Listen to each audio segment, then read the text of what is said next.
Indeed, Kayla and Nelsa, thank you so much. And yes, welcome to Business Morning on Sunrise Daily here at the Business Studio in Lagos. Well, to start as usual from the global space where oil prices rose on Tuesday, underpinned by signs that demand may improve in China and the United States, the world's biggest oil consumers, and growing concerns of a widening conflict in the Middle East that could affect supply from a region. Taking a close look at the numbers right there, we see for Brent, it's up 0.77%. It's been a while since we've seen this, so a whole lot of factors squeezing supply, and of course once supply is squeezed we see prices going up. So it's up 0.77% at 87. Could this be good for Nigeria? $87.83 a barrel. And then for WTI from the United States, it's up 0.82% at $84.12 a barrel. And as I've told you before, we've seen that numbers coming from the United States, and also manufacturing activity in China expanded for the very first time in 6 months. And we know that China is a major driver of oil demand globally. So once they demand for more and supply is being squeezed, we tend to see more greens around the number. US is the biggest consumer. And also very important, the Organization of Petroleum Exporting Countries and its allies, that's OPEC Plus, will hold an online meeting of its Joint Ministerial Monitoring Committee tomorrow, Wednesday, to review the market and members' implementation of that output cut, which they have been doing. All right, so that live event that Kayla was talking about is coming on now. It's the Minister of the FCT holding a media brief with some media executive, and it's that now in Abuja. But that's for the DSTV viewers. So for the rest of us on our local platform and our UK platform, we'll continue with Business Morning. So DSTV, bye-bye for now. But moving on now, where we go to still in the oil and gas sector, the Nigerian Midstream and Downstream Petroleum Regulatory Authority has released the domestic base price. They call it the DBP, an applicable wholesome price of natural gas for the strategic sectors. According to the authority chief executive, Engineer Farouk Ahmed, the domestic base price, DBP, is pegged at $2.42 per million British thermal units. And the authority states that this is in line with Section 167, the third and fourth schedule of the PIA 2021, which mandates the NMDPRA to determine domestic base price and the market wholesome price of natural gas supplied to the strategic sectors. The authority maintains that the new domestic base price was arrived at after due consultation with key stakeholders and taking into cognizance the provisions of the PIA as well as the gazetted gas pricing and domestic demand regulations. And now to that trending topic which Kayla mentioned, the Association of Corporates and Marketing Communication Professionals of Banks, ACAMB, that's what they're called, has welcomed the release of the circular of the Central Bank of Nigeria. That announcement that they make about recapitalization in the banks. The association says that their support underlines its belief that while Nigerian banks are globally regarded as safe, resilient, and thriving, but there's always room for growth. Well, we know that a lot of reactions have been coming for this. One of that is from CPPE. We have the managing director of CPPE, Dr. Muda Yusuf, also sharing his own perspective to this bank recapitalization. And with Dr. Muda Yusuf, we're very interested in that retained part of it where the CBN gave that clause about shareholders fund in all of this, shareholders capital, that's retained capital in this. Dr. Yusuf, good morning, and thank you so much for your time this morning.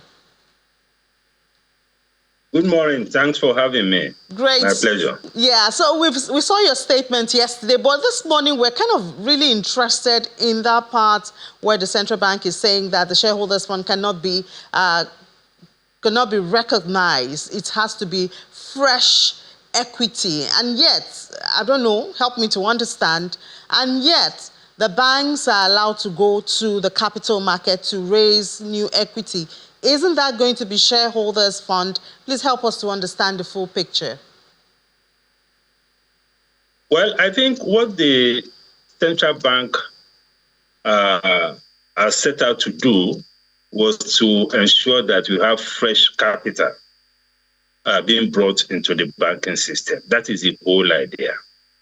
But again, we also need to reckon with the reality that bank recapitalization is not an end in itself. It's a means to an end. And what we want to achieve is to ensure a stable banking system, to build the capacity of the banks to be able to fund very big projects and so on and so forth.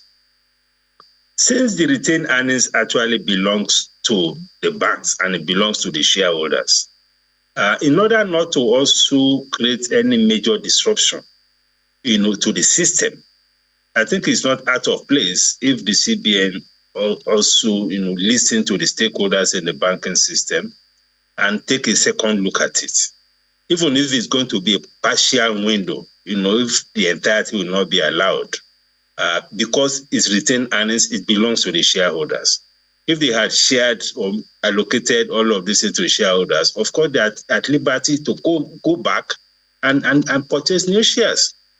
So I think in this kind of process, we have to also watch out for things that could disrupt the system. We need to ensure that the process is as seamless as possible. So that is why I think the CBN could also possibly look at what consideration can be given. And in any case, if you are talking about building a 1 trillion naira economy, both the small banks and the big banks have a major role to play. Because we are in an economy where we have the SMEs contributing almost 50% of our GDP. And the bigger the banks, the bigger the projects that they seek to implement or to execute. So you also have a place for the small bank, just as you have a place for the big bank. We should not lose sight of this reality so that we are not too fixated on big banks, given the kind of economy that we have, given the size of the SMEs, given the size of our informal sector, and given the reality that they contribute also so much to the growth of the economy. So if the CBN insists on excluding these retained earnings, some people say it will put a lot of banks in a desperate place and perhaps make them reach out to politicians and all of that. But what do you see as a picture, possible impact of insisting on this exclusion of retained earnings? Well, it's likely to put some pressure on them, the pressure to raise capital, and some of them may be forced into a merger that may not properly work for them. Because we need to draw a lot of lessons from what we had in 2005, when we had practically a kind of stampede, that forced some banks into, a marriage that wasn't working, that led to the loss of shareholders' investments, that also led to a lot of jobs being lost in the banking system. Some depositors also lost their money because those banks just went under, just like that.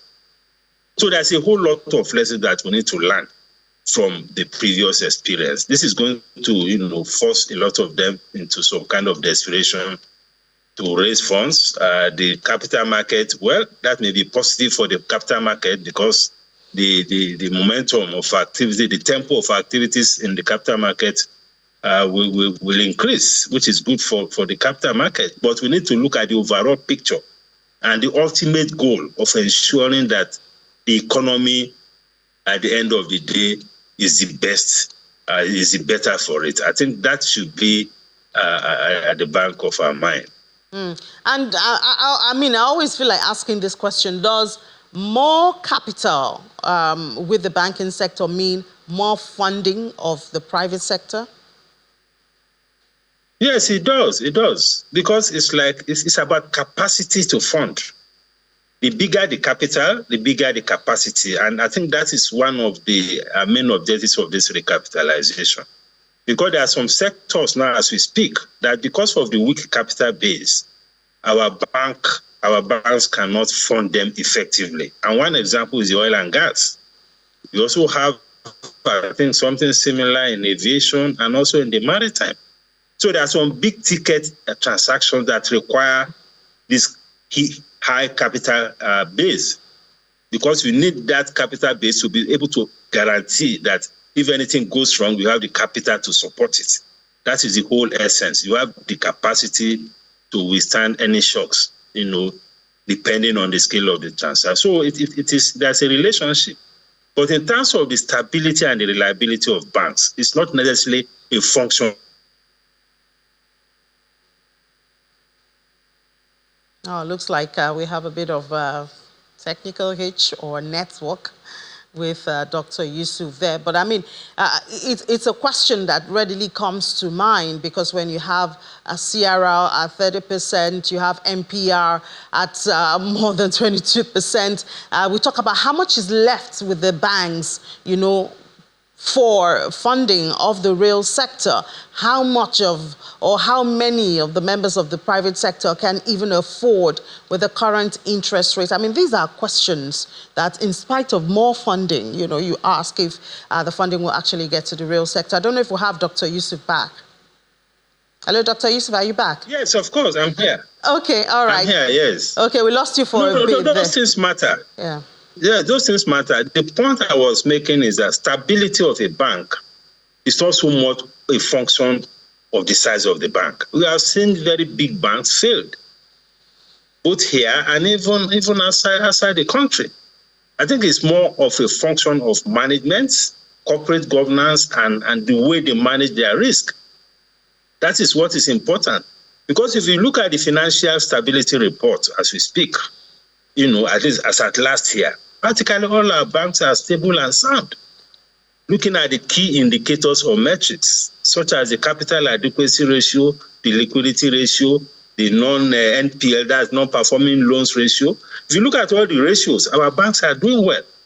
So we should also be careful not to offset that kind of stability. So that is why it is very important that, yes, the CBN means well, we all support the idea, but we should also recognize that we should make this process as seamless and as less disruptive as it can be, because we don't have any major issue with the quality, with the health of the banking system. We should also create opportunities, because there's also the risk of asset bubble. If you have too much capital and there is no investment window to invest, you can create an asset bubble. We have seen that in the past, where asset prices don't reflect their fundamentals just because the banks don't find outlets to invest the huge capital that they have accumulated. These are also possible downsides that we need to worry about. And yesterday, a guest of ours that we spoke to about this issue talked about the regulator themselves. If we're building banks for a $1 trillion economy, is the regulator himself, or is the regulator building itself to be able to regulate an economy of $1 trillion, and even the banking sector that can handle $1 trillion? No, I think the regulators are up to it. Under the new leadership, we have seen the quality of corporate governance, the quality of compliance, and all of that. And I also imagine that this reform that we are talking about is not just about the banks, it's also about the regulators. There's been some internal processes to also reform the Apex Bank. We have seen some movements, some, reassignment, redeployment, and redefinition of duties. A lot is happening, in my view. So it's something that is happening concurrently, I believe. But let me also emphasize, when we talk about this $1 trillion economy, it's not only big projects that can deliver the $1 trillion economy. The SMEs have a role to play. The micro enterprises have a role to play, and all of them require funding. And that funding is not going to come necessarily from the big banks. So I think we need to make this point very clear. SMEs contribute over 50% of GDP. And most of the funding from the SMEs hardly come from the big banks. So that I think we need to look at. If you look at all the loan portfolio, the percentage of credit that is going to SMEs is less than 5%. And yet they contribute the most in terms of jobs, in terms of the GDP, in terms of economic inclusion, and so on and so forth. So we should have a much broader view of how these things work, so that will help to guide the kind of priorities and the kind of emphasis we put on some of these reforms. So, Dr. Yusuf, before we let you go, I guess the NDIC might have, I mean, we know that Nigerian banks are generally stable. We've seen the ratings. But I guess a word from the NDIC to depositors might also be necessary at this time, don't you think? No, it's very necessary. Not just the NDIC, even the CBN itself. Because this kind of scenario can create panic among depositors, among bank customers, going by the experience of what we had in 2005. So that reassurance, both from the CBN and the NDIC, is extremely very important. That is one. Secondly, we also need to watch out for banks who may want to take undue advantage of the smaller banks.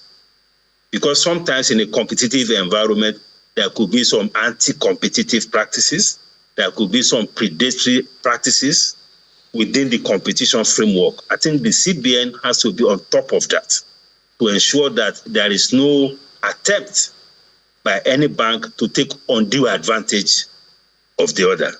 I think those two things are very critical to come from both the central bank and the NDIC. Well, they have 24 months, or at least before 24 months, because CBN has said banks should submit their plans, by April, and this is April. Well, thank you so much, Dr. Muda Yusuf, for your time this morning. We really do appreciate it. Thank you. Thank you very much. Thank you. All right, now let's head to the market and see. It's been some days since the market opened. The last was on Thursday. Yeah, so we had Friday, Saturday, Sunday, Monday. The markets open again today. But let's see the closing numbers from the last trade, which was on Thursday. No, this is actually for that shortened week, last week, 4 days of trading. And we see for the NGX. Yeah, that's, no, this is for the weekly one, this is for Thursday, but for the weekly one, we do have last week, the market dropped at the end of the week. Last week, it was down 0.08% and still retaining 104,000. And then equity cap, 59 trillion, 59.12 trillion. Activity we see was mostly green, volume and value green. Sorry, I have to take my word for it for this one. The weekly review right there. And then for the sectors, we saw recovery from the banking sector, consumer goods in the negative, industrial goods positive. Insurance did well for the week last week. It was up 3.19%. Oil and gas, I really need to know what's going on with oil and gas. Unchanged most of the trading sessions. No more subsidy. When subsidy was just removed, we saw oil and gas booming with Vortex, I guess, from everywhere. But now it's so quiet, unchanged in most of those trading sessions. But let's have Abiodun join us. Abiodun Adedotun is with FBN Quest, joins us now. We'll do a review of the last quarter. It's the first trading day of a new quarter, the second quarter for 2024. So we'll have our eyes back a bit and then look at expectations with Abiodun. Hi, Abiodun, good morning. Hi, good morning, Ini. Yeah, so how would you describe the first quarter of 2024? I know we closed the year in the bang, but how was the first quarter of the year? Yeah, I think the first quarter was actually amazing. Nigerian market became the best performing market in the world with a return of about 40%, 39.8 something percent. It was interesting to see that we got a lot of positive movement across many sectors. Notably, you have among the industrial goods, you have your Dangote cement that hit over 100% in that space. The banks also, of course, they really perform very, very well. We have Tier 1 banks. Tell Sunrise to stand by. We can't take this audio. Hello? Ini, can you hear me? Hello?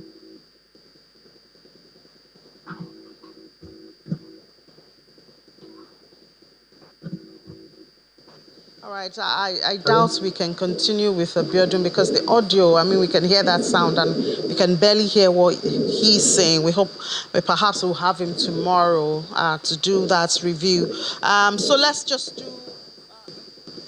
do in other markets. Before we head back to the Sunrise Daily Studio. For the smaller unlisted market as the NASD, we saw that the market gained on the last trading day 2.65% and 1,108.97 market cap, 1.4 trillion naira. It's a positive one for that market. The activity also saw some good numbers at the close of the trade for last week. Top gainers, Afriland Properties and Aradel Holdings has been making the news in recent times. If you're an investor, safe investor, perhaps you want to look that way, perhaps.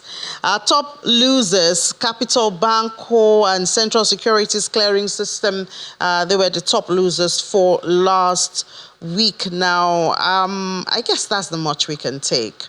The fixed income market will come your way for Business Incorporated and, of course, subsequently tomorrow. So that's the much we can take for now. But 1 p.m. I'll be back. We'll do a bigger journey around the world of business during Business Incorporated. That's for 1 hour. I'll see you then. Let me prepare for that. I have a good meal waiting for you. Back to you guys, Sunrise Daily Studio.